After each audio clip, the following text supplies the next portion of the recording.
How's that for a slice of fried gold? You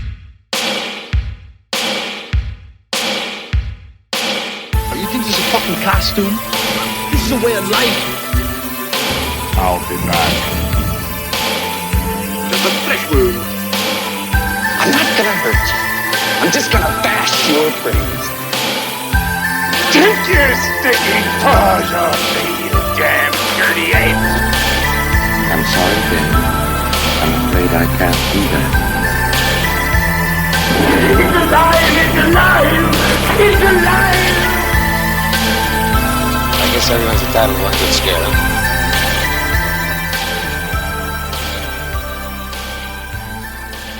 When you lose your love, and it makes your life turn cold. Is that the Lethal Weapon? When it tears you apart, your heart and soul just can't go on. When love's a lie that sets you free, when it's gold, it's plain to see how even love can become a lethal weapon.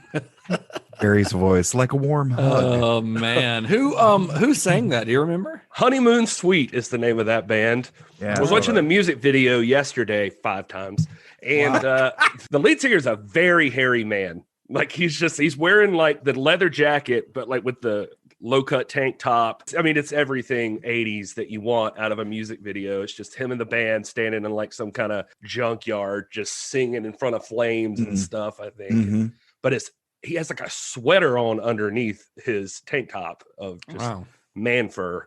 Just everywhere. It's just, but he's got the exact same haircut as Mel Gibson, so there's that part too. Oh, that lion's there's your tie-in. There you go. Exactly.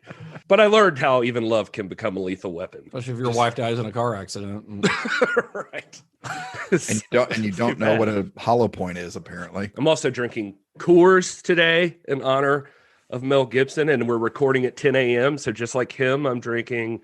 It's not really 10. Here we are at our Christmas episode. Well, hello, it's the Cinema Shock, celebrating the legacy of cult genre cinema, telling you all the history, everything you need to know. Merry Christmas. Don't mention Hanukkah because Mel's around. Yes, Merry Christmas. So this is our official Christmas series, Black Christmas. We're not talking about Black Christmas, the movie. None of the versions. There are 3 versions. We're talking about none of them. We've talked about the original one on our old show, though, so you can go back and listen to that if you really want to. Or next Christmas, we'll do all of the Black Christmas remakes. Maybe there'll be a 4th one. Maybe we'll do a whole month worth, 4 weeks worth of Black Christmas. Did you introduce yourself? Did you say, hey, I'm Gary Horne? I don't remember. Hi, I'm Gary Horne. Hey, I'm co-host Justin Bishop, and we're joined today by a special guest we're really excited to have on the show. Writer, comedian, and albino jackrabbit son of a bitch, Todd A. Davis. Welcome to the show, Todd. So glad to have you back. Thanks for having me back, guys. I gotta say, before we get too deep into it, this movie that we're talking about, we did cover. Well, you guys covered on our previous show. Yes, way early in the beginning. And it is one of my favorite episodes. It's also one of my wife's favorite episodes because of the introduction of the characters of Harold and Marlene. Was that on that episode? That was that episode. Man. Yeah. If you're a longtime listener of our podcasting escapades, then you might know what Todd's talking about. If you don't, then it's still back there in our feed. Harold, what's a cinema shocker? But here we are, guys. It's officially the Christmas season. I don't start Christmas until after Thanksgiving. That's the rule. I don't put up any decorations.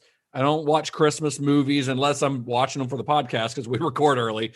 But generally, like after Thanksgiving is when I start my Christmas movie marathons. And this is actually the first Christmas movie I will have watched for this season. So nice. Makes sense. It's official. Jennifer starts the Christmas music early, like as soon as Halloween's over. But you would not have done well on this movie because they apparently were filming like right before Thanksgiving. So they decorated like Hollywood Boulevard and Christmas stuff. And Mel Gibson says it gave people a lot of acid flashbacks and stuff. And they were well, that was back in the 80s before people started Christmas decorating the day after after Halloween. But anyway, we it's December now, as of the time that when you're listening to this episode, it is now December, and this is officially the Christmas season pretty much for everyone once December rolls around. And you know who loves Christmas?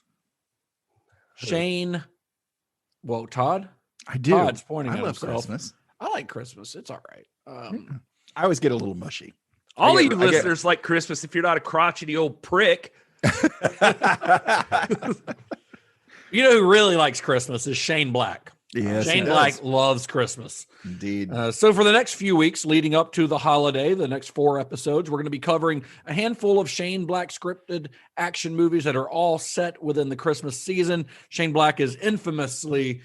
he's infamous for setting his movies at Christmas time. And these are not even the only 4. There are probably about 7 of them that have Christmas settings of some sort. But these are the 4 most Christmassy of the bunch, I think.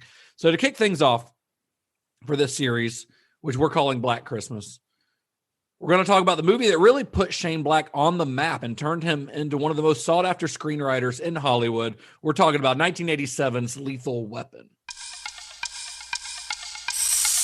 He's a criminal's worst nightmare. A cop who enjoys the danger. No guns, no jiu-jitsu, just bring him down. Do you really want to jump? Well, then that's fine with me. Come on. Wait, what do you mean? Wait a minute. What? He was ready to retire. Now, he's gonna wish he had. Raj, meet your new partner. New partner. Too old for this. If these guys can just stand each other. What you got in there? Boy Smith. A lot of old timers carry those.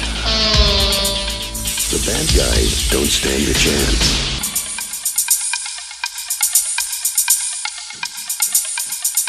When you lose your love. Maybe I should start. Every time you say Lethal Weapon, I want to sing a verse from that song. Thank you. So Shane Black was born and raised in Pittsburgh, Pennsylvania. Hey. How many times have we talked about fucking Pittsburgh? Well, we certainly have a type. Yeah. Nation. His family relocated to Fullerton, California when he was a sophomore in high school. After high school, he attended UCLA where he majored in film and theater. So he didn't go with the intention of being like a writer. He got into filmmaking there, but he had always written like as a kid and in high school and college. Like he wrote short stories, comic strips, did some journalism, but he never really saw it as like a viable career writing until his final year of college. He was a senior at college at UCLA, and a classmate of his by the name of Fred Decker showed him a sci-fi script that he'd done for an assignment and suggested that Black give it a try. For everybody wondering, the script he showed him was for RoboCop 3. And Black was like, what? It feels like there's more to this story. And yes, honestly, maybe even a better chapter of this story you could probably tell. I mean, it's called RoboCop 3, and there's not even a movie called RoboCop yet. I know. And this shit is weird. And Decker said, you know what? Fuck you, Shane. I'm going to make RoboCop 3, and we'll do it with or without you or any other RoboCop movies. And you know then what? He did make that movie. And then he just soared after that. That career just took off after RoboCop 3. So Black has a kind of a reputation as being kind of a boy wonder because he did find success very young. The movie we're talking about today came out when he was about 25 years old, but he didn't see success necessarily like right out of college. He had to work his way into it a little bit. After graduating, he got a job as a typist for a temp agency. He was a data entry clerk for the 1984 Olympics. And he was an usher in a movie theater for a while. So he had a bunch of like shitty jobs after college, like a lot of us do after college. Yeah. You don't really just go right into your chosen profession. Right. Eventually, he decided he really wanted to focus on screenwriting. So he asked his parents to financially support him for 6 months to allow him to work on a screenplay during that time. And his parents did. And the resulting script was called The Shadow Company.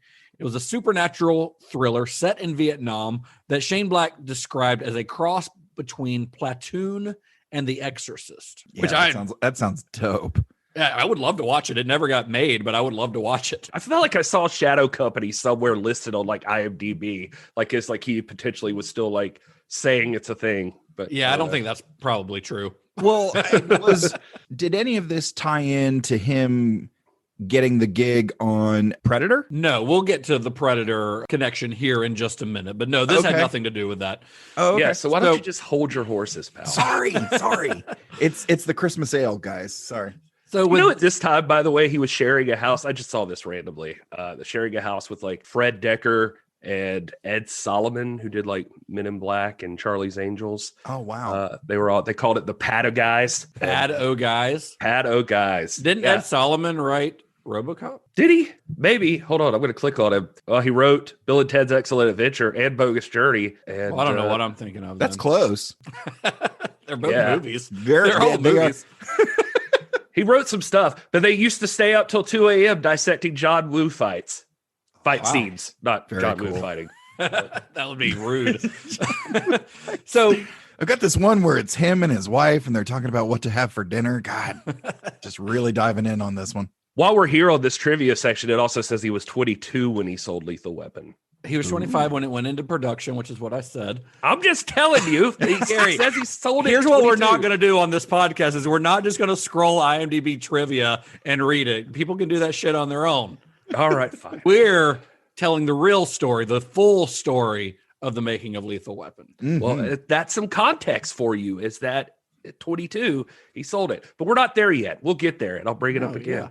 Yeah, stop jumping the gun, Gary.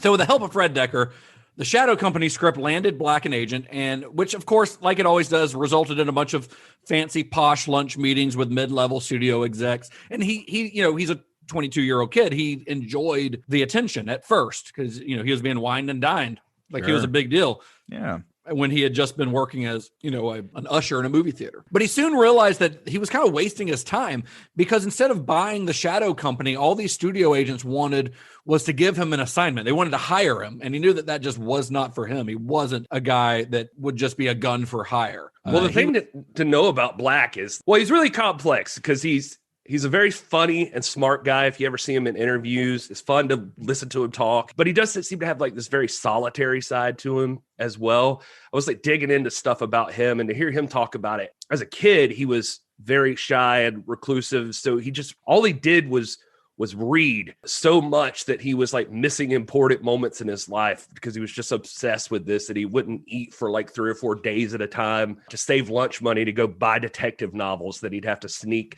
because his parents found it too racy, which he says those were cool, but it was this masculine, rough-hewn rhythm to them that he loved. I've got a quote from him. Somebody asked him in this interview, like, how'd you get into reading so much? And he said it was just our family. There's a bookshelf in our living room of books left over from my dad, who's a big tough guy fan. So you can hear your Mickey Spillane there. So I'm literally a 9-year-old kid reading Mickey Spillane, and my mother's very upset because of dirty parts, the naked parts. I read school books, but sometimes when I tried to read for pleasure, I couldn't make any sense of the words anymore. And I figured out later psychologically, it's because I was sensing from people around me, especially my parents, this disapproval, like they felt hurt. My dad would say, "Hey, I'm leaving for my trip for 2 weeks." And I'd go, "Yeah, okay." And I just keep reading. And I read too much. I read in school. I never dated. If I had a free period, instead of going to play baseball, I'd read a book. So, of course, all of this combined to make me a psycho. And the truth is, I was a recluse. I was sort of a shy kid who actually my only hobby was stand-up comedy. He said I listened to it all day in an empty room, just me laughing my ass off.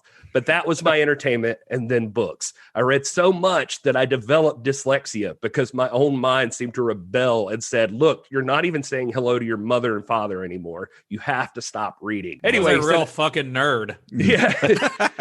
He said, anyway, all of this basically to say that he wasn't some outgoing social maniac or anything. He was more to himself coming out of this whole period, and he's used to doing things on his own time and his own terms. So the second he finally gets a sit down, and it's not to just take what he was already working on and use it. It's like not what he signed up for. So he's probably just, he's not a guy who's afraid of dropping off the scene at certain times when something happens. Which we'll discuss probably over the course of the series. Right. Yeah. But yeah, he said that he was terrified of being hired, and he also didn't want to have to work on a deadline. He wanted to basically write a script on his own, and he wanted somebody to buy it. So he stopped taking meetings completely and sat down and wrote a new script, finished it in about 6 weeks, and that script was Lethal Weapon. When you lose, I'm sorry.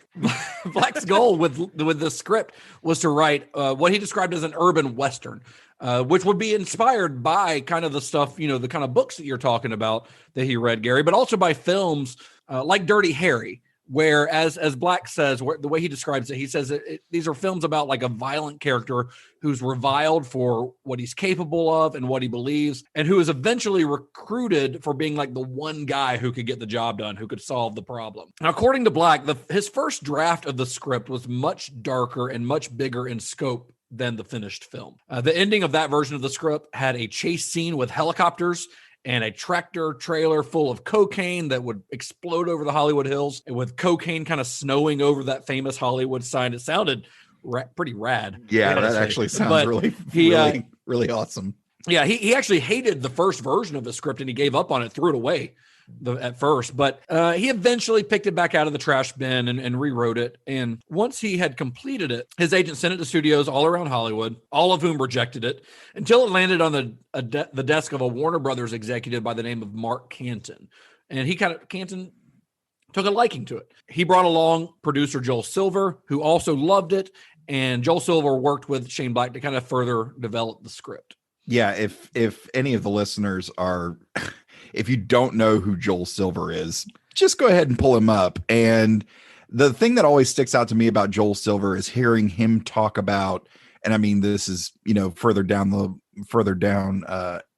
historical line than where we're at right now, but I always think of him talking about the cast preparing for The Matrix. Yeah. And hearing him talk about how exciting it is and the work that they do. Joel Silver is the penultimate producer. Like, he gets you excited about whatever project is going. So to have somebody like Joel Silver on a project like this for someone, in Shane Black's position is phenomenal get. That's really fantastic. Yes. Yeah, if you're a fan of like 80s and 90s action movies, I promise you've seen multiple Joel Silver movies. Oh, yeah. I actually had a couple of things here. One was that Silver thing you're talking about. I dug a good bit in with Shane Black. Gives Silver a lot of credit in this movie, as far as with the script and his patience and time with everything.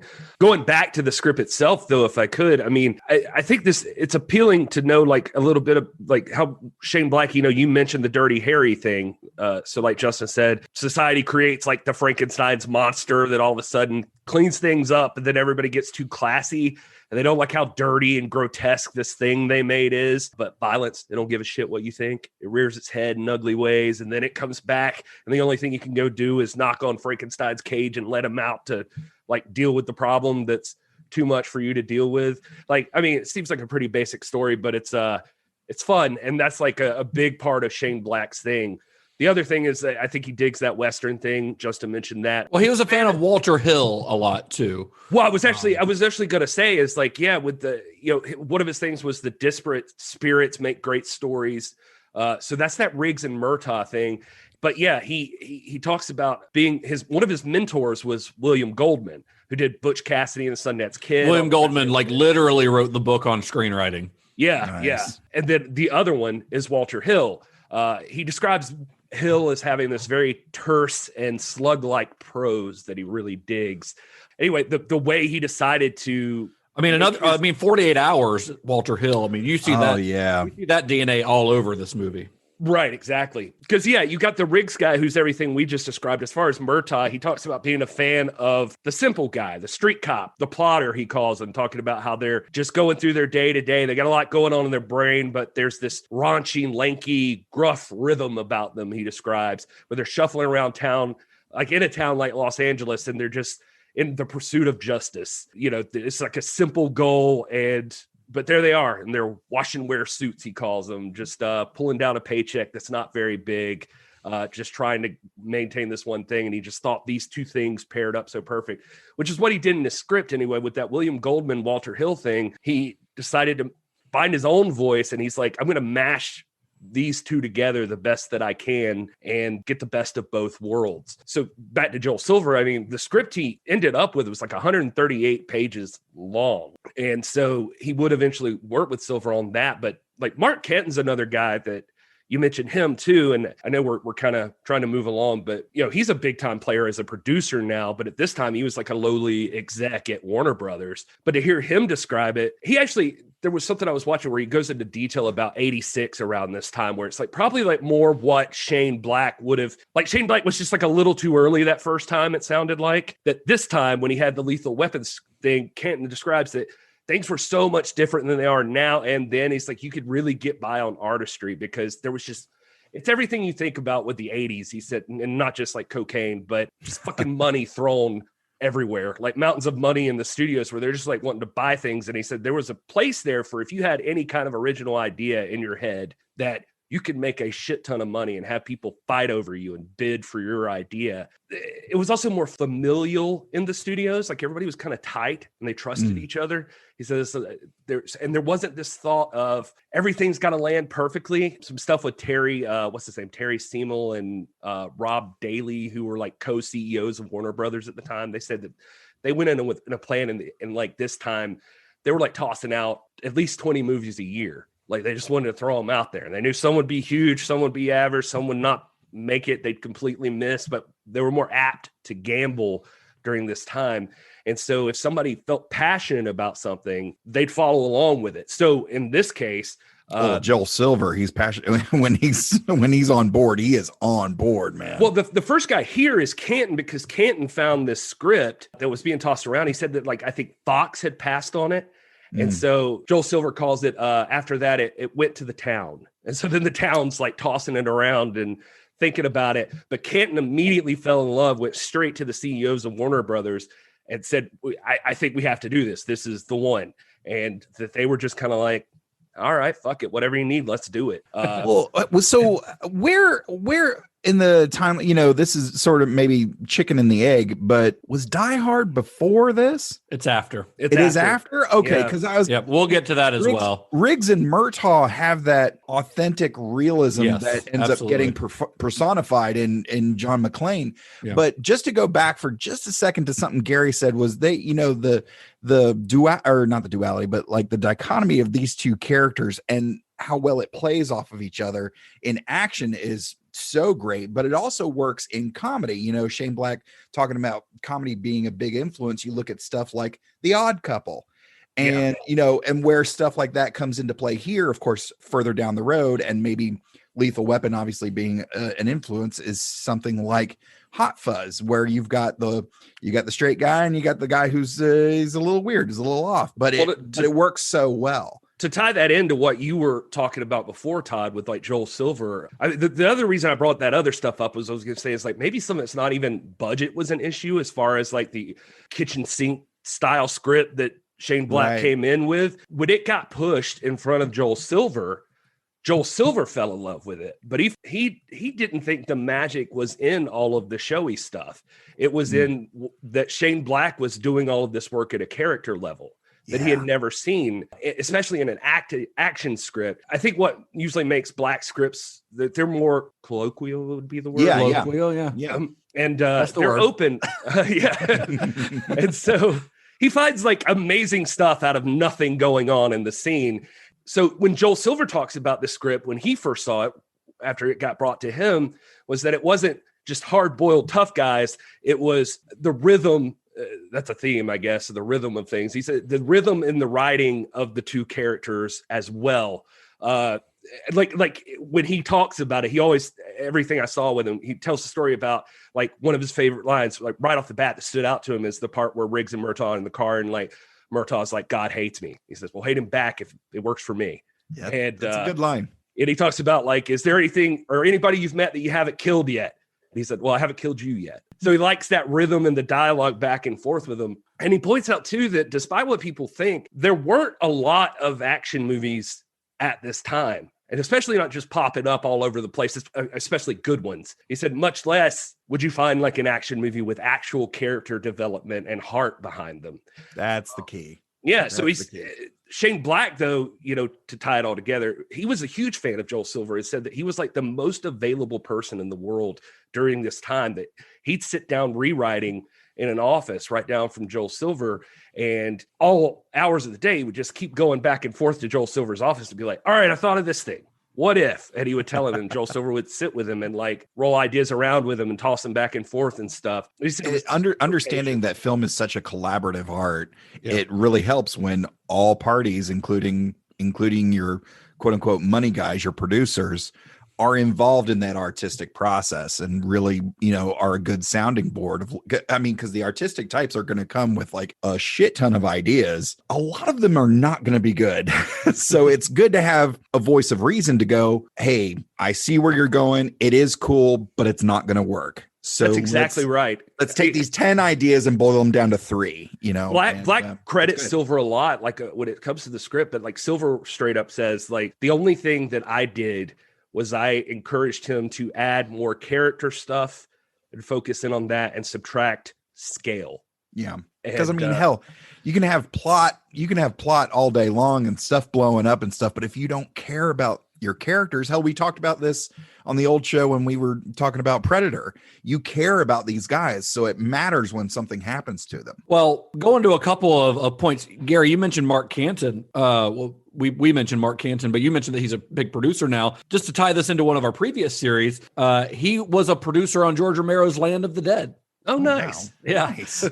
So, and also, here's to answer a question you had earlier, Todd. So during doing rewrites, Shane Black and Joel Silver was having him do some rewrites, rework the script a little bit. Before he started on those rewrites, he asked Joel Silver if he could have a minor acting role in another movie that Silver was shooting at the time, and one where Shane Black did some uncredited rewrites, which is why Joel Silver agreed to allow him to have this acting part. And of course, we know what that resulted in. Shane Black has probably his most memorable acting role in a small but very memorable role in Predator, which came out also in 1987. Same year. He was really good on the set.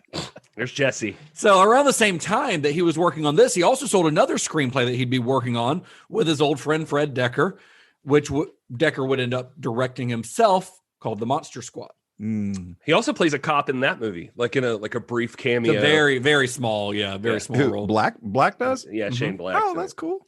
So after purchasing the Lethal Weapon script they purchased it for $250,000. The studio approached director Richard Donner, who was best known at the time for The Omen, Superman the movie, and The Goonies. So pretty good track record. Yeah. He'd been offered a lot of action movies in the year since Superman, but turned most of them down because they didn't really interest him. But Lethal Weapon's focus on character really caught his attention. Now, Donner he's had a really interesting career. He hasn't directed a movie since, I want to say 2006 or so, 12 rounds. No, not 12 rounds.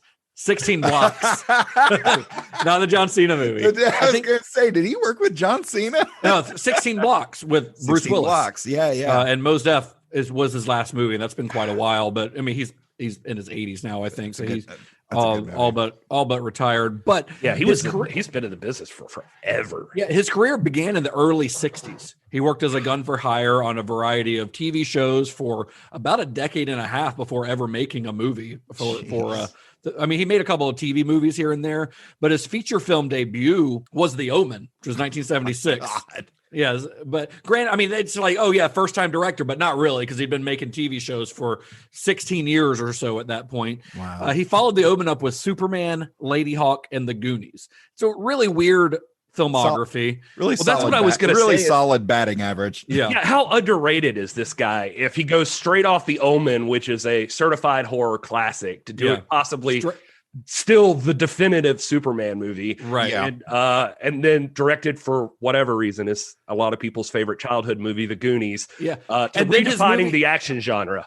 His follow up to Lethal Weapon was Scrooged with Bill Murray. Oh, that's another Christmas movie. Yeah. God, and if you look at that list, pre-Lethal Weapon, especially if you look at the list of movies he made, he wasn't really an action guy, with the possible exception of Superman, which could kind of be considered an action movie. It's at least an adventure movie. But you'd never know that, I think, by the approach that he takes here, because he is really good. He's a really solid director, not showy or anything, but this movie, and as we'll discuss, just in terms of casting, pacing, editing, stunt work, like it all comes together in this movie to make a pretty incredible piece of pop filmmaking. And it really shows that this guy had been at this point in his career, even though he'd only had a handful of movies, he'd been working for quarter of a century at this point. So he's still a veteran already at this point.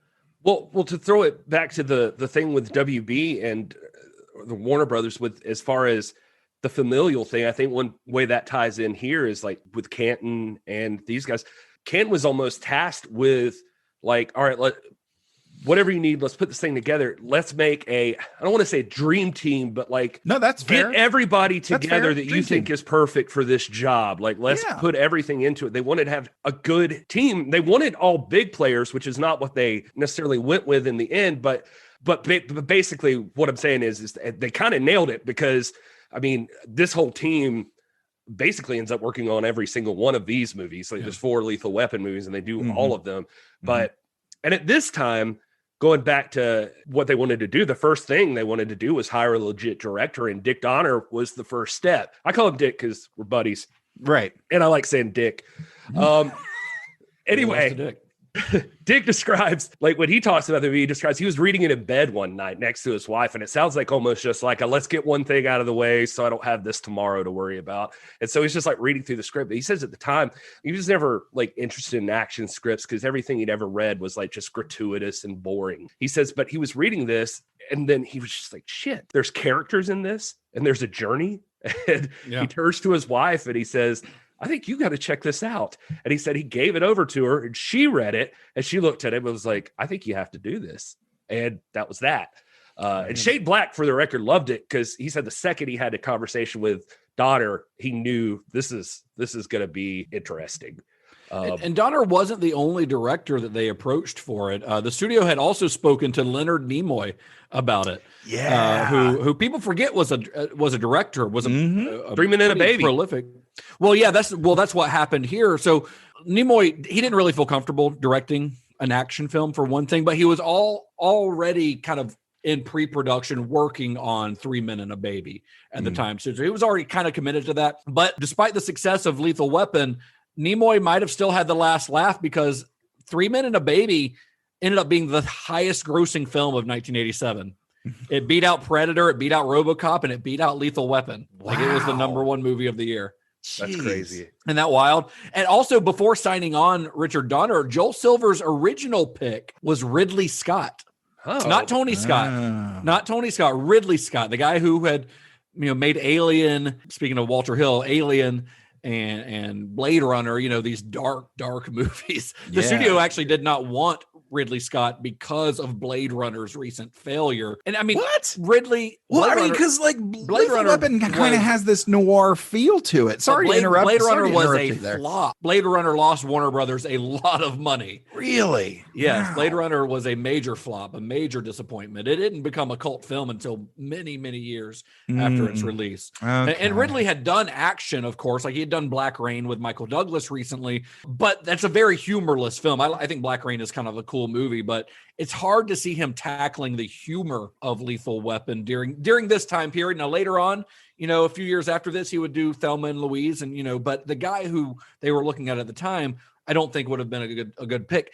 Of course, Ridley's brother, Tony Scott, who this material seems to suit a little bit better, he would actually get his shot at his own Shane Black script not long after this, but that is a story that we'll talk about next week. Maybe this actually does work better, though. I mean, obviously, it's lightning in a bottle, but like Richard Donner, they said would be almost to a guy like Joel Silver would just be like, how the fuck is this going to work? Because like Richard Donner is like joking and fucking around the whole time. Like you would be dead, like just laughing at something, just howling. And then he would be like, all right, it's time to do this scene. Let's go. And it's like a very serious moment. Yeah, and turns it on. But somehow it makes you comfortable and people, it still works. Like that. Well, I mean, with his first film working closely with a kid, and then his second his follow-up working with a dude in tights, he's got to have a good sense of humor. So and taking dark material like this, which is so surprising that I just feel like there's a big noir element to Lethal Weapon, largely due to the music, which I'm sure we'll get to. Well, it's just interesting too, just like with Donner just being so funny, that there are these dark points of the movie. It's just something that's different about it. But you can watch it behind the scenes. I mean, the thing that always drives me crazy about directors that I think would be the hardest thing in the world is knowing exactly what's going on all the time. And that's just like it's a lot to have in your brain. Yeah, Just look at how many departments. That's also why they have script supervisors and things like that to help. Yeah, I was watching some behind the scenes stuff of him, and he's like a general, but like a fun general. Like he was like some of the stuff. Like I was watching like him specifically directing like the scene with like Glover, where the helicopter's there, and like he's got the grenade, out in the desert and stuff, and he's like talking to Danny Glover, and he's like, all right, so then you'll do blah, blah, blah, blah, blah, blah, blah. Somebody's just filming this. But then he's like, all right, so we got to, hey, shut the fuck up. Hey, are those my people? Shut the fuck up. I'm the boss. Okay, anyway, you will go here. He will turn around. He rolls the grenade here. You will shoot him here. You drop to one leg there. Boom, boom, boom. Just like all of a sudden, it's like, what the fuck with this guy? Wow. So after he signed on for the job, Richard Donner brought in a writer by the name of Jeffrey Boehm to do a few uncredited rewrites on the film because he still did feel that the script was a little bit too dark. And most of Boehm's contributions were kind of moments of humor, like little bits of humor to lighten things up here and there. I mean, Shane Black definitely there is a humor to all of his scripts, but this is definitely I don't want to say jokiest because there's not really jokey, but I'd say it's the funniest of the Shane Black scripted movies. The part that made me laugh the most this time for some reason, it was when he goes up to the roof, but like right as he's going, him and Murtaugh are talking, and Murtaugh says, yeah, all right, just be careful, blah, blah, blah. And he's like, Roger. And he's like, what? He's like, no, I mean like 10-4. Yeah. There's just such I caught that throwaway line. There's a lot of great little lines like that. Well, let's talk a little bit about the casting, because this is obviously a very big part of this movie. Right. Although Bruce Willis was considered for the part of Martin Riggs initially, Donner actually wanted his Superman star. He wanted Christopher Reeve in the role at first, which I cannot imagine, honestly, Christopher Reeve doing something this dark, but Reeve turned it down. And the lead role of Martin Riggs eventually went to Mel Gibson, who, of course, was already a big star at the time because of the Mad Max trilogy. And like Donner, it was kind of the character dynamic of the script that really attracted Gibson to this. He turned down a lot of action movies over the years because that's what people wanted him for after Mad Max. And he pictured Riggs as what he describes as, this is a quote from Gibson, he described him as an almost Chaplin-esque figure, a guy who doesn't expect anything from life and even toys with the idea of taking his own. He's somebody who doesn't look like he's set to go off until he actually does. So kind of like just a ticking time bomb. Right. Oh, man, you get that so much here. Black has a funny story where he's like, basically like, I deserve full credit for this. Or he's, like, I want full credit for this. He says, I don't really picture a face when I write exactly. But I happened to be on the meeting when Mel's name first came up. And I was like, oh, man, I just knew this motherfucker is totally wrong for this part. Like, he's Australian. Does he even really speak English? Like, what is... He's like, obviously now he's on board with everybody else. But he definitely tells that story. Like, I thought that was terrible. Well, you were wrong. Shane. Well, it's funny you say that he doesn't picture a face, because the ethnicity of the Murtaugh character wasn't defined in the script. He wasn't like a black guy in it, and it doesn't really ever get commented on in the movie at all. But it does add a little bit of gravitas to it, like especially the scene where the little kids are asking if cops shoot black people. Like that having a black cop there is kind of important, but it wasn't written into the script necessarily. And it was the casting director, Marion Dury, who first suggested teaming Gibson with Danny Glover. Danny Glover was kind of hot off of Color Purple. So she made arrangements to fly Gibson from his home, which is in Sydney, Australia. Glover's in Chicago, where he's doing a play, and they fly them both into Los Angeles to do a little reading together, a read through of the script. Well, so for what it's worth, just to throw this in there, I mean, going back just real quick to something you said about Gibson, I mean, the thing about him is that from his side of things, he had a relationship with Donner because Donner had apparently been talking to him already because he really wanted him for Lady Hawk, and Gibson turned it down. And then he said that at the time he was so sick of everything he kept getting offered. Every role seemed to be this dude just filled with angst. And he was just kind of tired of that kind of thing. And like you said, just the same roles that he would be used to getting. But the cool part is, Shane Black was interviewing cops, right? And they're the ones he heard of the psycho pension thing from. Like it's a real thing. He said, like they would tell him about it. Cop needs a break. They're struggling. There's a thing we call psycho pension. It's basically you just start talking shit, like you're going to blow somebody away. And you go out, first time you see somebody, fire 3 shots over their head at them, and boom, suspended 2 months with pay. That's just a thing they would do. I don't know if that's still the case, but he said the cops really told him that. No, they just shoot people now. Yeah, there you go. But he says, what if there's a guy who really is crazy? A lot of people think he's just full of shit. He's pulling that number. He's fucking around. And he's legit not in a good spot. That's a great dramatic hook. And to him, it was a big deal psychologically, and he wanted to see if he can make this guy into a hero. So he researches CIA, snipers, and he finds out like sharpshooters are generally lonely and removed. Riggs has suicidal ideation. But he said there's a different part about being suicidal that like most people can't land on, which is like there's a manic side to suicide, where there's like a bring it on side of you too, that like a lot of people don't ever capture right. And he said, they're like laughing while they shove the knife in, is how he says it. Then comes Mel, who all of the angst and everything else was there. But to him, when he reads the script the first time, he says the thing that stands out to him is that after everything, it's this, there's a lot of heart, there's wit, it's fun. To hear him talk about it, he's like, oh yeah, I almost forget that there's like torture and shit in this movie. It felt like we were making a family film. Yeah. He's like, the 80s were different, man. And to Glover, what you were just talking about, Donner tells the story on something I was watching where he said when Marion Dory like brought up Danny Glover to him, he was like thinking about it. And she's like, well, have you seen The Color Purple? He's like, yeah. And she's like, well, Danny Glover. And he's like, but he's black. And he said he legitimately said that. Then he had to take a step back and realize I just assumed a white guy, but I'm putting that on him because he's like going back through the script. He's like, there's nothing here that says that. There's never a point that that's necessarily the case. And so once he realizes he's made that assumption, he's like, yeah, let's try him out. And for Glover, he says 100%, like what you were just talking about, that sometimes you make a social statement without even trying. Kind of like George Romero in Night of the Living Dead. Yeah. There's this idea of this black and this white guy teaming up. And he's a strong black character, successful, has family. He's got his ship together better than Mel does. Right. And Riggs. Yeah, he gets partnered with that. And he says he thinks that like a lot of people like that concept and they don't see it enough. And it's like, this is something they really embraced about these two characters. And there's been movies like we mentioned 48 Hours earlier, but this was one even where Glover and Gibson both loved that there wasn't ever tension because of that between the two characters. It's never even, there was no factor, no comment on that exactly between the two of them. To some people, there's even like a father-son dynamic between the two of them, which was interesting for them. Anyway, sorry. Well, another thing that really attracted Glover was kind of the family dynamic because he liked the idea of this being like a strong family man and that being a big aspect of the script.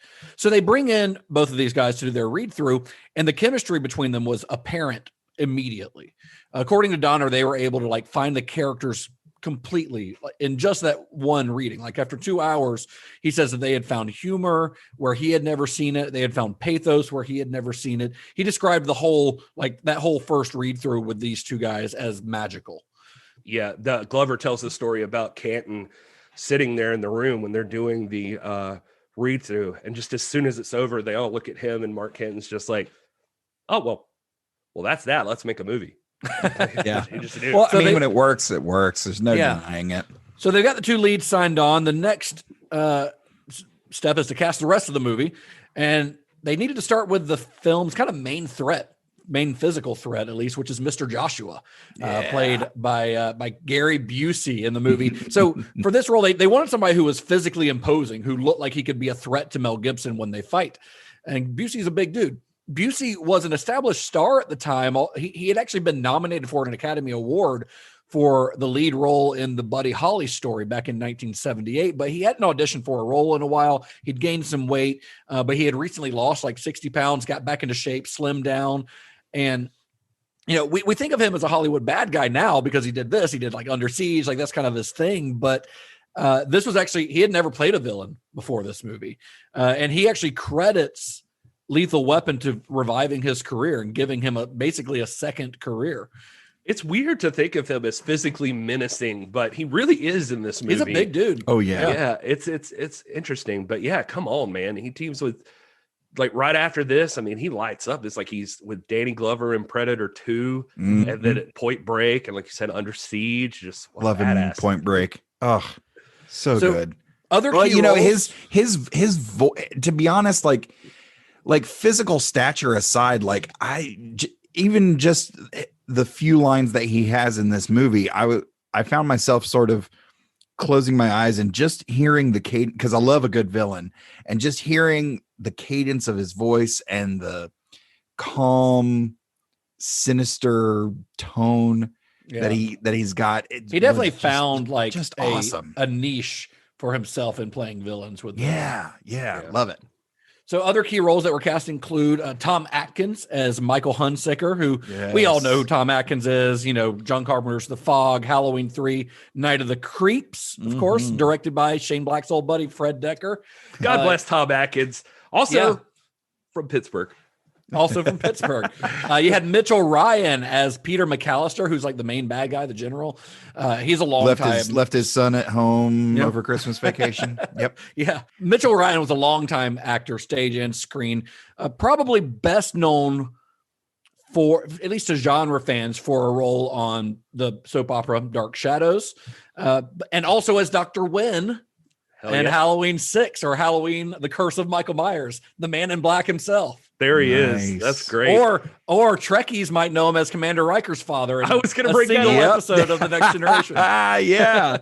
The good part for him here, though, is he just has that face that, like, he's a guy, like, going back even further. He's in a bunch of Clint Eastwood stuff too. Like, he's in High Plains Drifter. Nice. He's a villain there, I remember, and he's also in Magnum Force, which is another Dirty Harry movie. Dirty Harry, So yeah. Well, then you've got Darlene Love as Murtaugh's wife. Darlene Love was, of course, before becoming an actress, she didn't have a big acting career, but she was a well-known singer.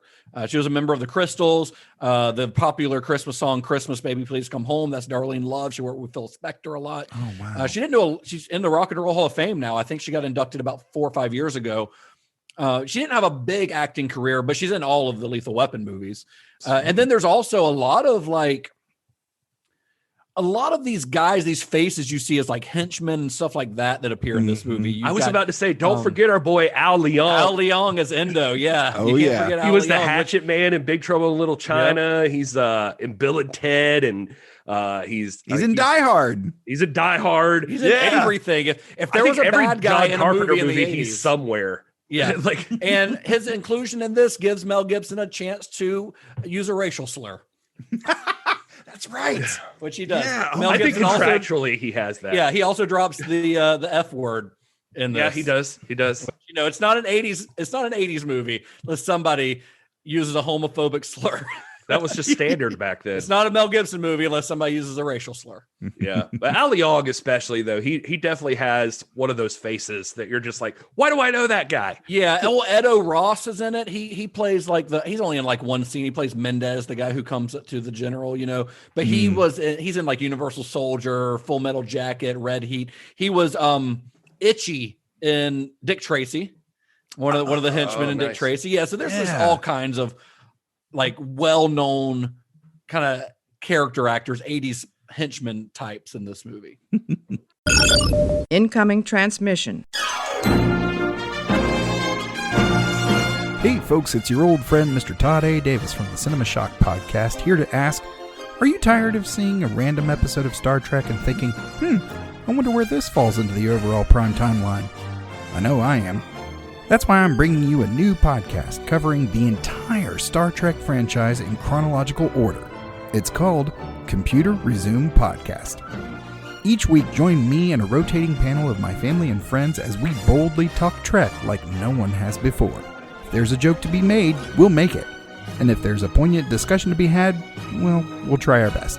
We'll also have interviews, contests, take listener questions, and other things currently deemed classified by Section 31. Those shifty motherfuckers.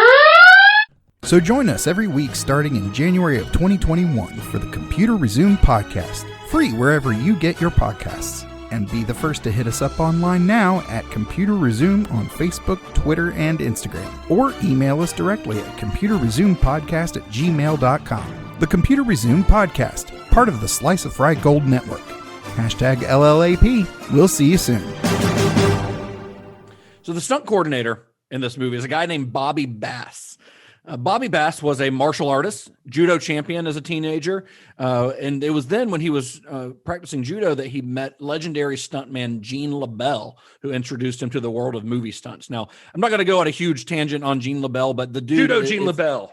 He's a fucking legend. Like, just look him up. The dude worked on over 1,000 movies and TV shows. He was a martial artist. He was a professional wrestler. He was a stunt man. He trained. Let me tell you, the guys that, if you look at a list of people that he trained in grappling and in martial arts, you'll see names like Rowdy Roddy Piper.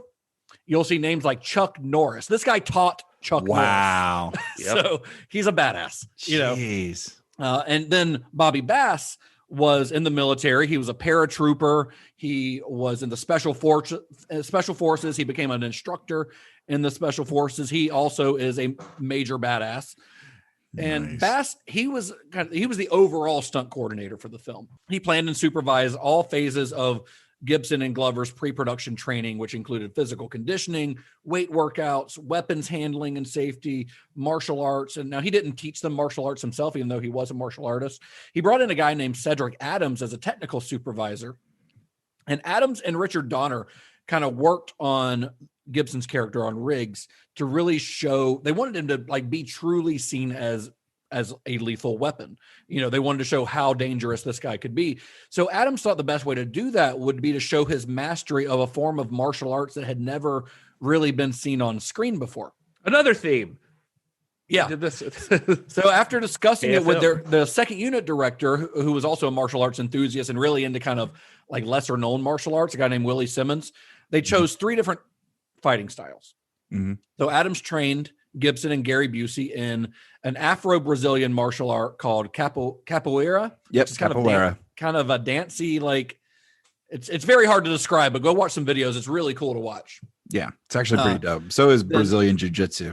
Well, that's another thing that they learned. Yeah, Jailhouse. They learned Jailhouse Rock, which is a prison fighting style, kind of a kitchen sink fighting style. They were taught that by a guy named Dennis Newsom, who's also a very interesting character. If you look up his stuff, he trained in he's like a stick fighter. So Jailhouse Rock was really interesting to kind of go down a rabbit hole in. That was a new one for me. I was like, I have not heard of that before. Yeah, look it up and look up Dennis Newsom. He's pretty interesting. Cool. And then Brazilian Jiu-Jitsu was taught to them by none other than Grandmaster Rory and Gracie, who, if you've ever heard of Brazilian Jiu-Jitsu, like Gracie Jiu-Jitsu is like, that's, yeah, he essentially invented it. Yeah. He essentially invented Brazilian Jiu-Jitsu. Like that triangle choke that Riggs uses to finally beat Mr. Joshua. Like that was probably the first time that a move like that had ever been used by a movie character. I mean, we see it all the time now in like mixed martial arts and MMA. And the Undertaker, if he wants to submit you. Yes. Devil's Triangle, I think. But Rory and Gracie was one of the founding fathers of Brazilian Jiu-Jitsu, and he co-founded the UFC 6 years after this movie. Like he's as legit as they come. Nice. Oh yeah, I mean at that time, like nobody knew about jiu-jitsu, so like Hoist Gracie comes into UFC and just like dominates for like years. Yeah, until their Brazilian jiu-jitsu ends up becoming like standard knowledge that you have to have if you're going to be an MMA fighter. Yeah, I mean, there's a Gracie Jiu-Jitsu champ, like that's a style now, and like you can be the Gracie Jiu-Jitsu champion. Like it's literally named after his family. You know? Yeah. And that last fight, by the way, I love that last fight between Mel Gibson and Gary Busey. I think it's probably Riggs' best moment because he's got Mr. Joshua dead to rights. He can arrest him. He could kill him.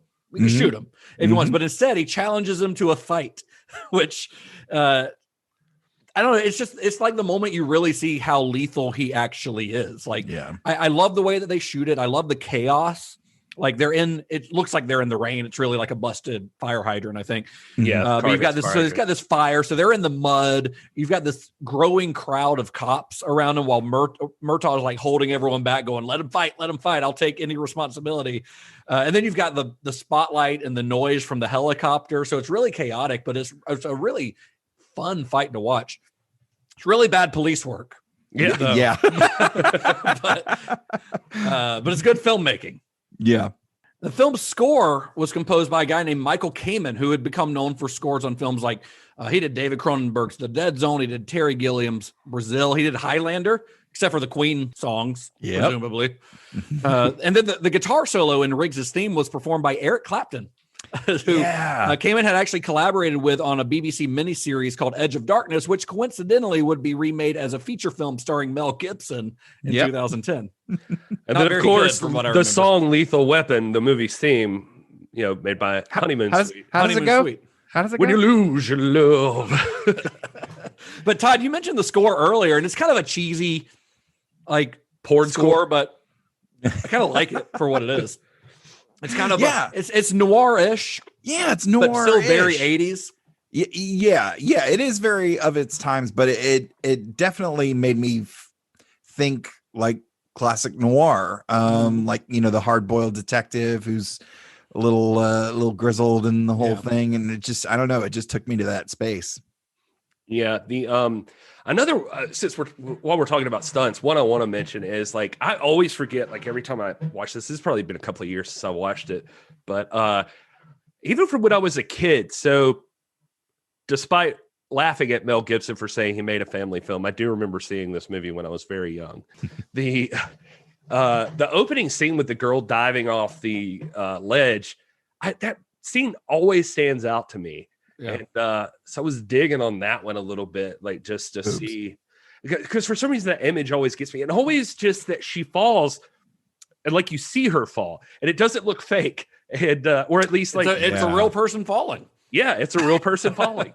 And so I was watching it. They like actually, went over the ledge, like took a photo of the cars down below, and then they made a matte painting of that scene and stretched it out over a blow up thing. Really? Yeah. So it's a giant photograph, basically. It's a giant photograph as she falls into it. If you slow it down, it's like you could, for the briefest of seconds, you could see her butt hit, and there's like a stretch, but it cuts like right in time to just go inside the car where like a ram like shoves the hood of the car down. That's or whatever. Great. I've never heard of that being done before. Wild. I love But yeah, it was wicked. I was like, that's so cool. That is really cool.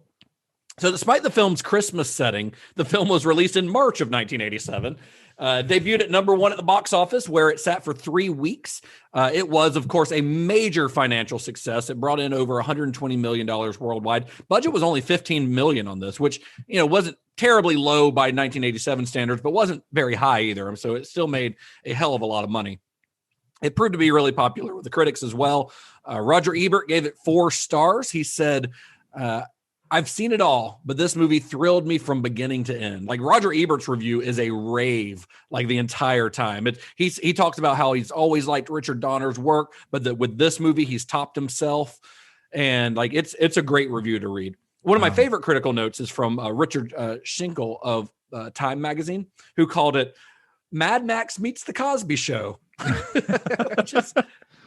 He liked the movie, but what a bizarre. That's a weird comparison. Because it's a black guy in a sweater, I guess, and that's the only other Mel Gibson role he could think of. Because there's nothing Mad Max about this movie at all. Right, Mel Gibson. And at the beginning, a girl does wake up stripped naked, like presumably having been drugged right beforehand and raped. Well, there's that. Well, yeah, that's that's not necessarily post-apocalyptic though. That's been going on for centuries. Well, that's the Cosby Show part I'm talking about. Yeah, absolutely. It took me a second. Thank you for explaining that joke, Gary. Well, I guess this is a good point since we're talking about critical reviews on this. I'm wondering if there are any reviews that are not favorable, Gary. Oh, yeah. That even going back to 1987 and Lethal Weapon, there were people that have seen this movie, even recently, that, well, they didn't like what they saw, and it sounds like somebody needs a nap.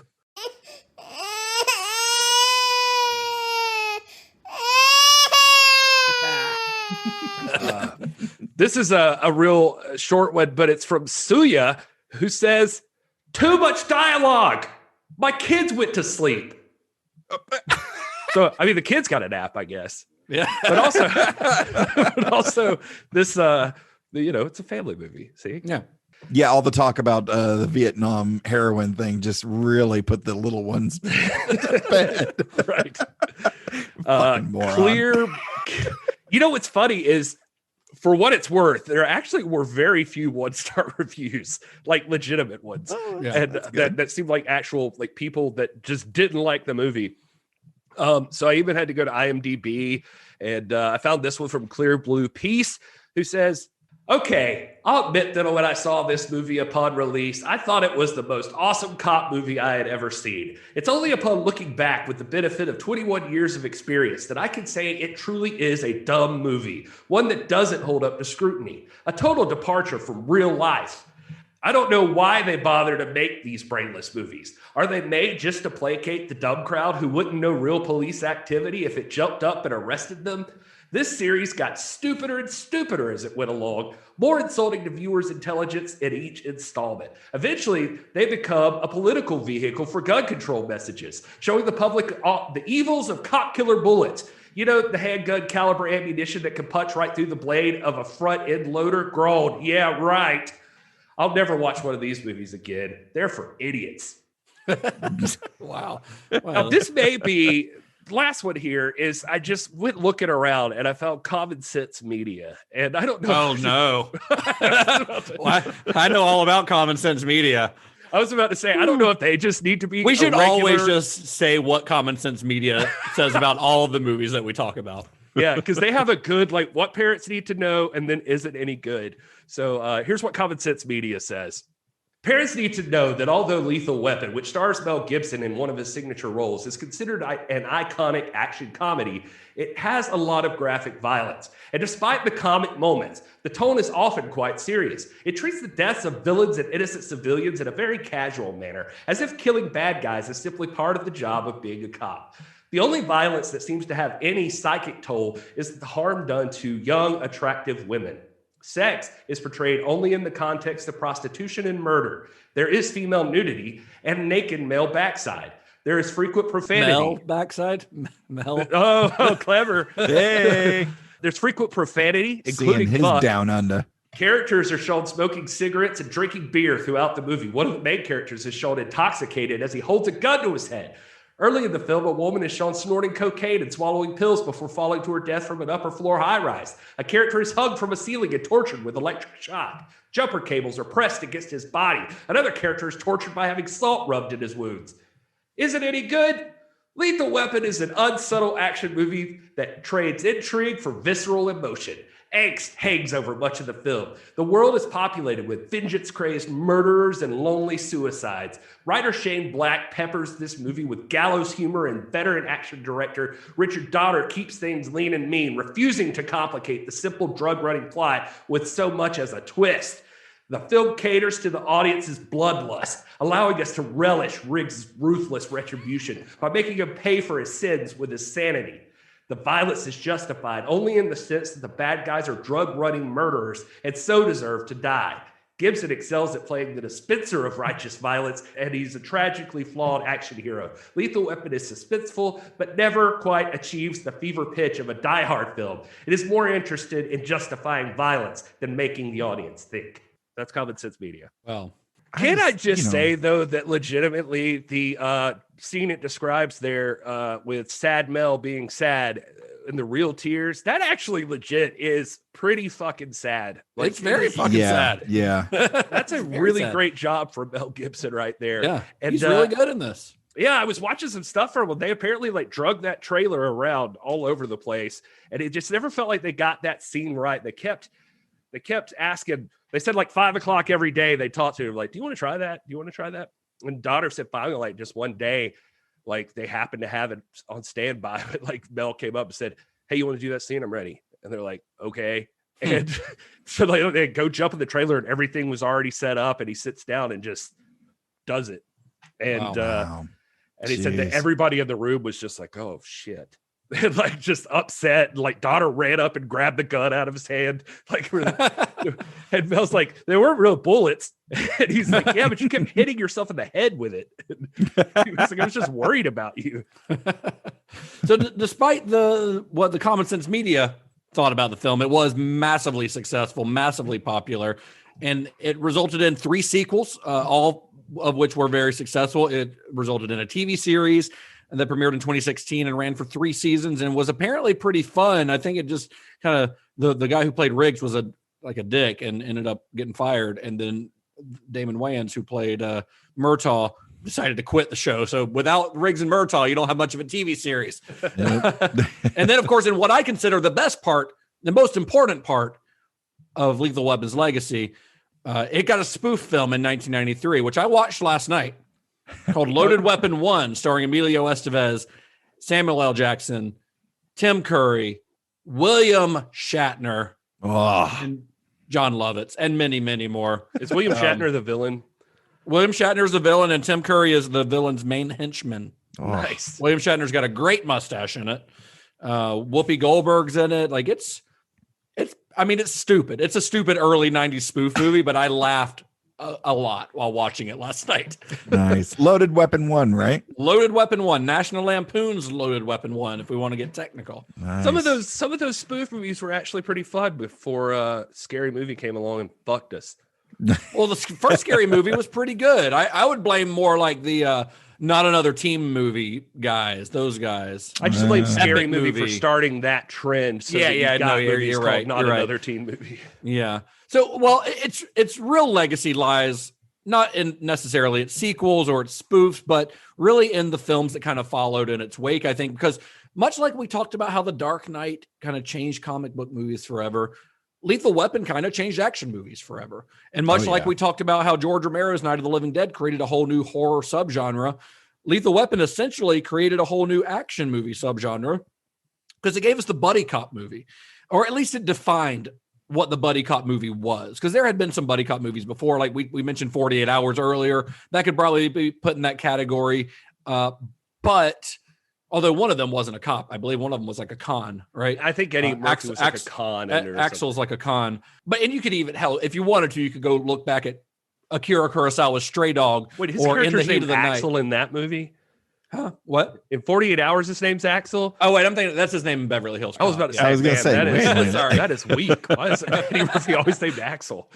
Sorry, I was thinking right actor, wrong character name. But anyway, Lethal Weapon was one of those movies that really kind of codified, like defined what the tropes of the buddy cop movie, you know, sort of how like Black Christmas like made a slasher movie, sort of, but then like Halloween came along and defined it. It created the genre based on, you know. Yeah, exactly.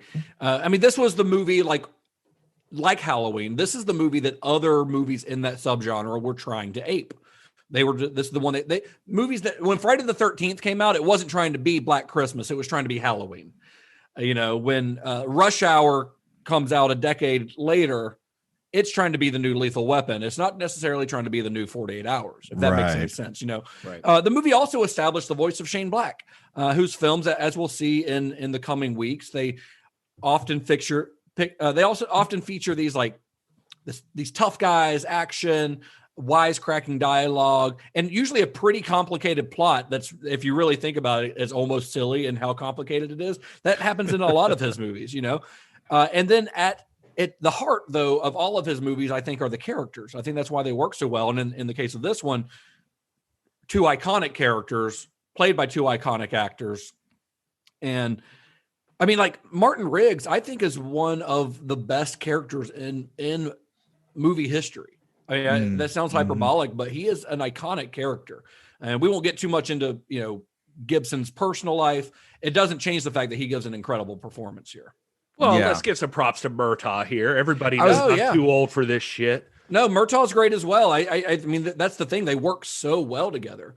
And, you know, Riggs would turn into more of like a comedian, more of a comic relief character as these movies went on. Right. Because they did get funnier as they went on. But the character here is pretty fucking dark. I mean, one of his first scenes is that scene that Gary described where he's sitting in his trailer crying with a gun in his mouth. I mean, that's pretty dark shit. Yeah. I think they turn his his manic depressive into more of a comedic tone, and I have some thoughts and feelings about that, but like, yeah. I would say part of the journey here, though, is that Riggs is a character that at the beginning of this movie is like he's due to 86 in like the next few weeks. Like he's not gonna make it. It's him finding Murtaugh and getting paired up with him that actually saves his life too, in a way. Not to even give it more, but I'm just saying that I feel like that's part of the story here too, is that he's found like a friendship and a reason to go on. And well, I mean, you see that when he gives him the bullet for Christmas. Sure. Yeah. Like I don't need this anymore. Well, and Murtaugh is kind of the opposite, the complete opposite of Riggs's character, because he is a family man. Unlike Riggs, he has a lot to live for. Like he is the polar opposite of his character, and I think that's why it works so well. And here's the thing: a lot of movies that would feature a character like Murtaugh, who's like kind of a straight-laced cop, family man, nothing too exciting, they would portray him as kind of like a bore, like a kind of a boring character, kind of a wet sandwich of a character. But Murtaugh's still a badass. Like he's a Vietnam vet. He's just like Riggs. He is also a Vietnam vet. He wasn't as traumatized by his experience, not in the same way as Riggs was, but he's a badass, And he has this moments too of like you said, wet sandwich. He's not doing that. Like he's like when he's with his kids and stuff, he's like super funny and like playing around and like, he's very, very likable. Yeah, it's weird that the first scene you see is his kids bursting into his bathroom while he is fully nude. Yeah. Families are different, Justin. Just wait. If your family is like that, there are some unhealthy. You need to set some boundaries. Yeah. there's always some dick swinging in family environments. I don't know. That sounds Listen, terrible. you got to show that you're the man of the house. And one of the ways you do that is just let it fly. Let it fly. I think the important part here, and my family burst in to tell me happy birthday, I would be mortified. I think the thing we're trying to say about them is these are not just one-dimensional characters, which is the thing as we've gone through this that sold literally everybody involved in this movie. That's the part that got them, is that Shane Black wrote a script that has real people. It seems like real people involved in the story. So it's not just things blow up and nobody gives a shit who's there. Well, the movie also feels, and I feel like Todd kind of touched on this earlier, but the movie feels in a way like a real precursor to Die Hard. I mean, of course, you've got the Christmas setting, which we haven't commented on this yet, but Lethal Weapon's Christmas setting actually famously gave Joel Silver the idea to set Die Hard at Christmas. Die Hard was not originally set at Christmas. He liked how well it worked in this movie, so he did it with Die Hard. Not only that, but the title Die Hard was Shane Black's title. Shane Black was working on another script. Joel Silver, they were working on Die Hard under its original title, the title of the novel it's based on. And Joel Silver liked the title Die Hard, so he asked Shane Black if he could have it, and Shane Black gave it to him. And then the script that Shane Black was working on that was originally called Die Hard ended up being called The Last Boy Scout. Oh, okay, cool. But the way that this movie feels like a precursor to Die Hard is that it features like real dudes, right? Mm-hmm. Like just like we talk about John McClane a lot being like the kind of moment when action movies turned away from that like Stallone, Schwarzenegger, Superman type and focused on kind of real kind of broken men, like, but Martin Riggs came before. Martin Riggs was a real dude and a broken dude. Like he came before John McClane. So John McClane was a big part of that legacy, but Lethal Weapon did it first. That's a really good point. I mean, really flawed guys just in general. Both of the big action stars here are flawed, just everyday guys. Yeah. Like they're human. Yeah. Whereas like you watch Commando, and I love Commando, but Schwarzenegger is not a human being in that movie. Right.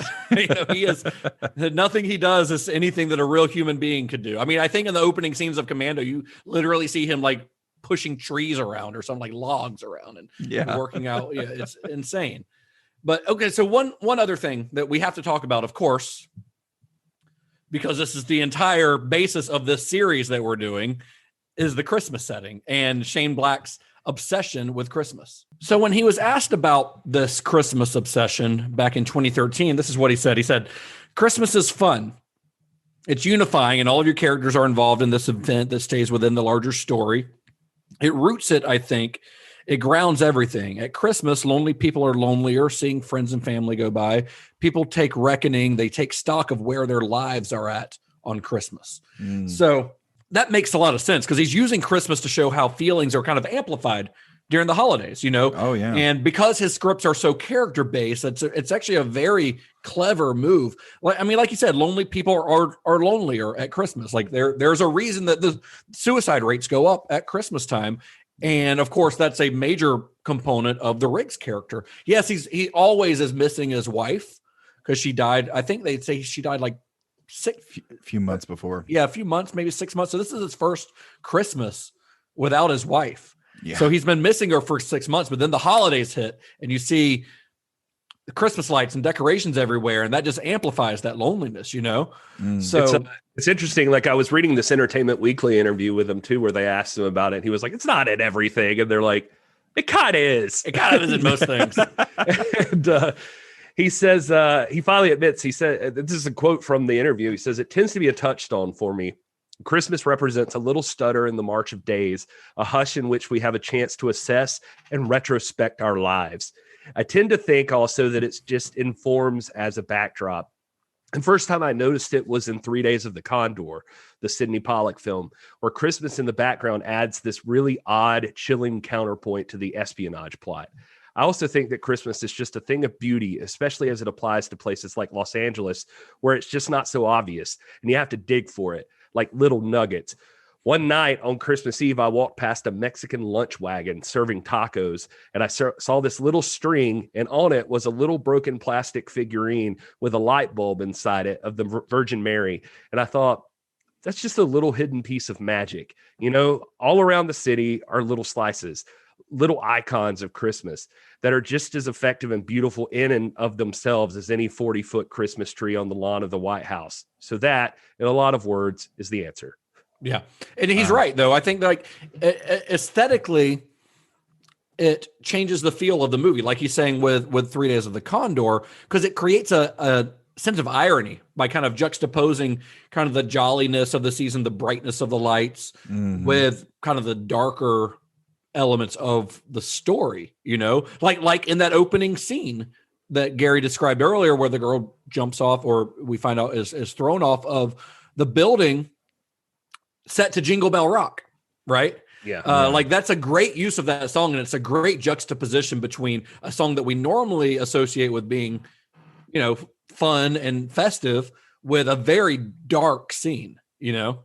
Right. And then of course you've also got, you know, black scripts are rooted in film noir, in those 70s cop movies, like Walter Hill movies, but having Christmas lights in the background give it kind of a different feel, you know, aesthetically speaking. Yeah, absolutely.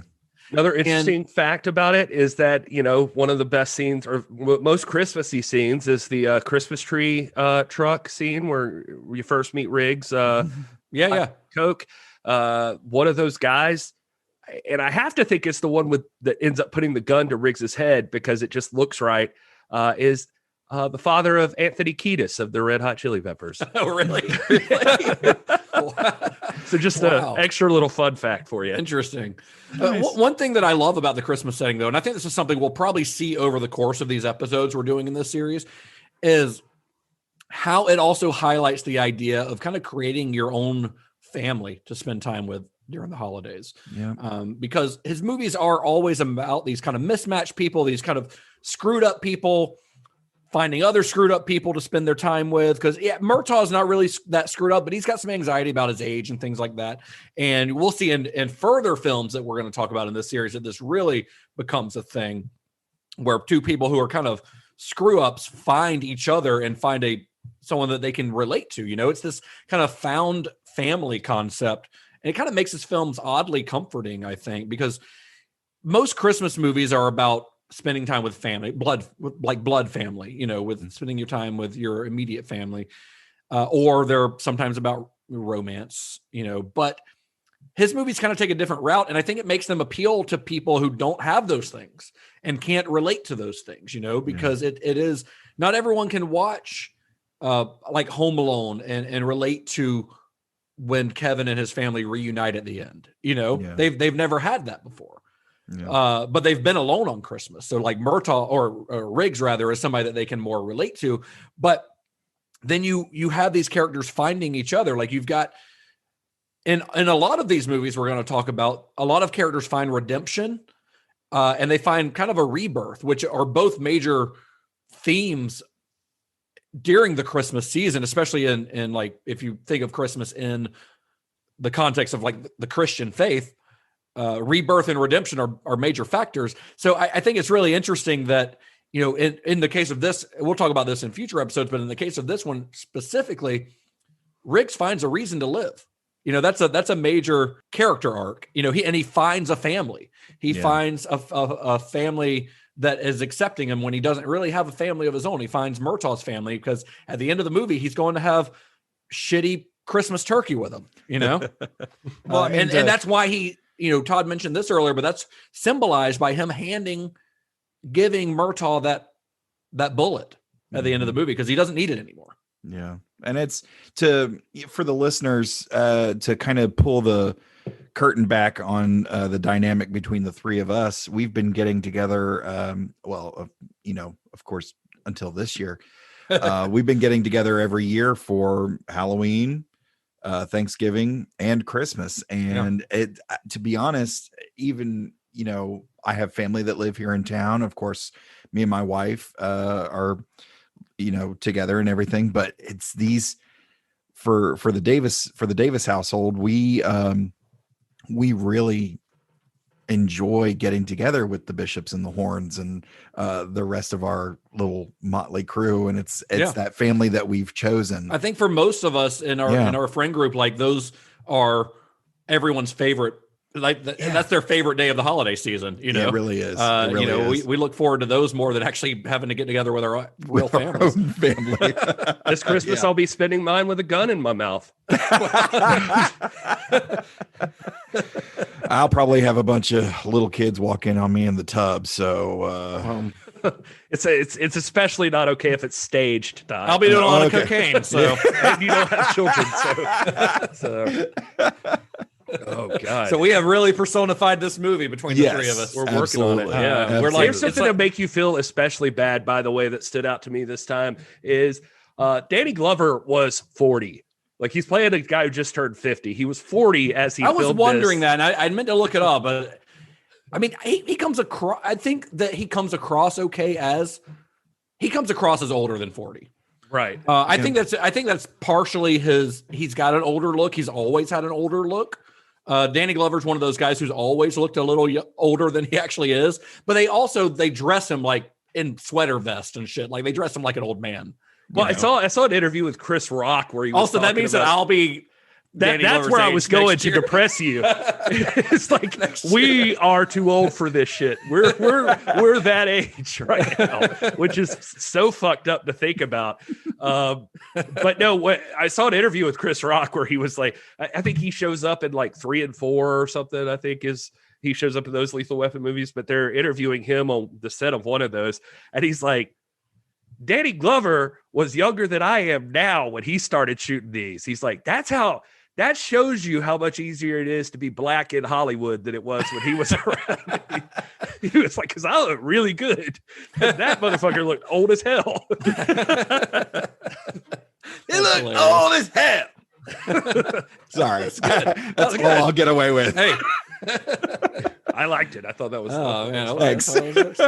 Another important part to mention here, just in the rounding up of this whole thing, is one of the overarching stories we're covering is Shane Black, of course, in the Black Christmas story. We've delved a lot into him. I think it's important to mention, too, that one of the big things here, and this came from Mark Kenton, he talked a little bit about it, and one of the things I was looking into, just that he said, you have no idea how much this inspired so many young screenwriters. Shane Black went in a span of 24 to 48 hours, went from being a completely broke UCLA grad, just like trying to scrape by, to becoming a super successful Hollywood story that like he's the hottest thing in the business right this second. Yeah. And he's loaded.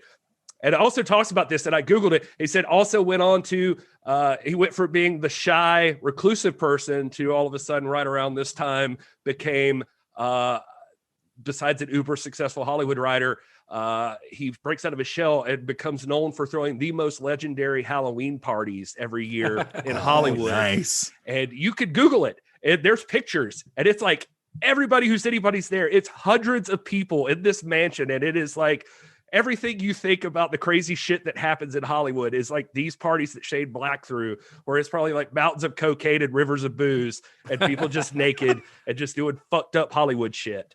I love it. That sounds fun. That does sound like fun, actually.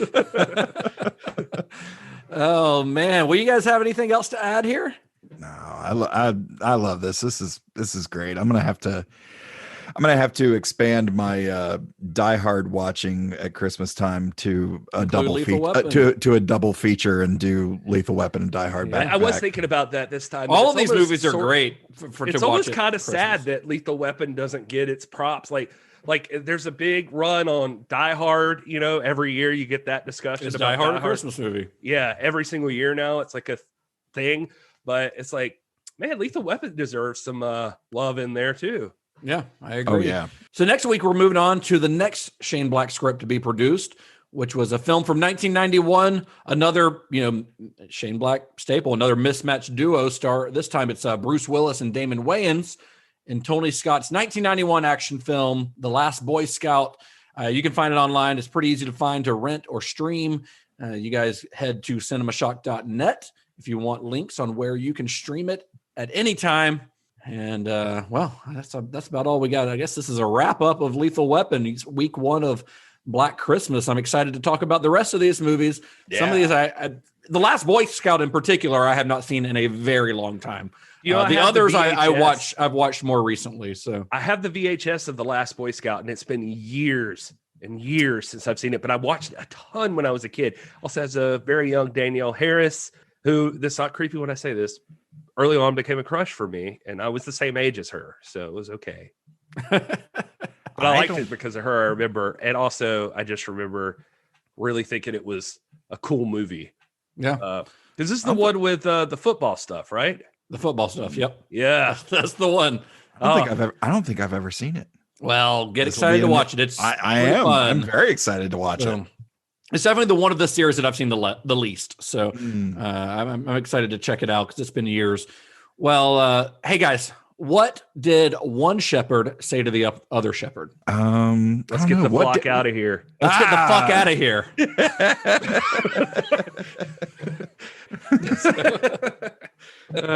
That's good. That's quality. Yeah, it's all right. Good stuff. Well, may the wings of liberty never lose a feather. Gary, where can you be found on the internet? Oh, hey, also, I can be found on the internet at This Is Gary Horne. I am at Justin_Bishop, Twitter, Instagram, Letterboxd. And instead of plugging myself, there's a local film. We love when you plug yourself, Todd. I believe it's called pegging, Todd. Yeah. There it is. There it is, ladies and gentlemen. Instead of promoting my social media or anything, there's a which local... is at This Is Mr. Todd A. or Mr. Todd A. Davis at Mr. Todd A. Davis. It's really quick. Yeah, we did it for you, but continue, Todd. There's a local feature film being made. It's called E is For, and they are at E is For _film. Really, if you're fans of us, if you're fan of genre things, if you're a fan of poignant movies that matter, go check out E is For Film. That's E is For _film. They are actually crowdfunding some stuff right now. Their description on Instagram is a Black queer sci-fi feature film about self-love as revolution, community, and quantum physics. And I've been following a little bit of their stuff. Like I said, they are crowdfunding, and they are actually in the last 10 days, I think, of their crowdfunding campaign. So please go check them out. They're some really great folks, and they're making a really kick-ass project. Go check them out. E is for film. E is for _film rather, and show them some love. Yeah. Thank you, Todd. We always love supporting local independent filmmakers. You can find Cinema Shock at cinema_shock on Twitter and Instagram. You can also find us on Facebook or once again at cinemashock.net, where you can find all of our episodes, all of our series linked together. We've also got some other fun stuff in the works for that website. Until next week, may the wings of liberty never lose a feather. Be excellent to each other. Janne har Niklarna. Oh, is that Swedish? That is Swedish. Yeah, Johnny has the keys in Swedish. Where we are in the top 20. Oh, good one. That's clever. Yeah. Little pat on our back. There we go. Smart thinking from Todd. Thank you to all of our Swedish fans. Woo! Apparently. And Australia, we love you too. I probably butchered the pronunciation of that, but you surely did. Yeah. I tried, guys. All right, let's get the fuck out of here. That's the last thing love was ever meant to do. Become a lethal weapon.